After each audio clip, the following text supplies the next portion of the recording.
তো সবার প্রথমে আমি সকলকে আমার তরফ থেকে জানাই মেরি ক্রিসমাস। তো যেহেতু আজকে 25শে ডিসেম্বর অর্থাৎ বড়দিন, তো ভাবলাম যে বড়দিন স্পেশাল স্যান্টা দাদুকেই বানানো যাক। তো সেই মতো আমি একটা প্লাইয়ের টুকরোর মধ্যে স্যান্টা দাদুর ফেস, গোঁফ, ছোট্ট মতো নাক সব কিছু এঁকে নিয়েছি। তারপর আমি আস্তে আস্তে কালার করছি। তারপর স্যান্টা দাদুর গাল আর নাকটাকে লাল লাল করার জন্য একটু ব্লাশ লাগিয়ে দিলাম। তারপরে আমরা চলে আসবো একেবারে দাদুর গোঁফে আর দাড়িতে, যেখানে ফার্স্টে আমরা হালকা করে একটা সাদার কোট দিয়ে দিচ্ছি। চিন্তা নেই, আমি একদম হালকাই করব, কারণ স্যান্টা দাদুর গোঁফ আর দাড়িকে তো এমনি রাখলে হবে না, এটাকে আমরা একটু 3D লুক দেব।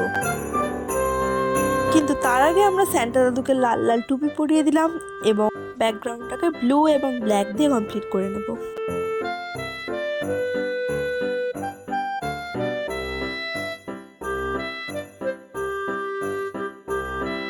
ব্যাকগ্রাউন্ড হয়ে যাওয়ার পর আমরা স্যান্টা দাদুর চোখটাকে একটু কালার করে দেব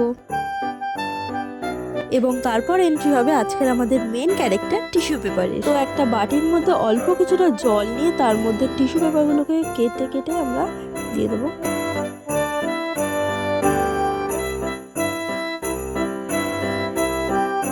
তারপর পুরো 24 ঘন্টা এটাকে এইভাবে রাখার পর আমরা জল থেকে এটাকে আলাদা করে নেব।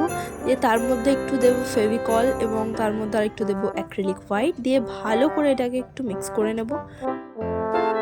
তারপর আমার কাছে চিমটে ছিল না বলে আমি এটা দিয়ে লাগাচ্ছি। এটাকে অ্যাকচুয়ালি কি বলে সেটা আমি ভুলে গেছি। তো যাই হোক, এটা দিয়ে ভালো করে এটা এইভাবে স্প্রেড করে দেবো আস্তে আস্তে, অল্প অল্প করে।